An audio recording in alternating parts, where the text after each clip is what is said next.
Legendary example of a really awesome water pump. DAVEY DynaJet 70. This thing, I don't know what the model is, but it's been running almost, you know, every weekend and regularly in weekdays and whatnot. You can see that the amount of rust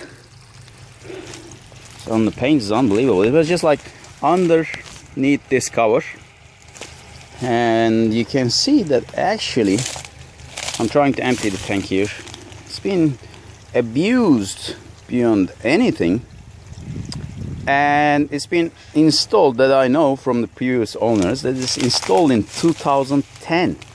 So 8 years, all this muck, all this stuff, and it's been running like non-stop. It's just the only thing is just this cover was on top of it, and it is still running. Unbelievable. This stuff is just, you know, bulletproof, I can say.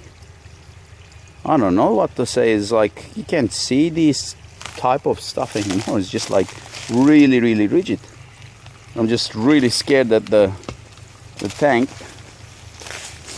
may fail, but yeah, it's really good.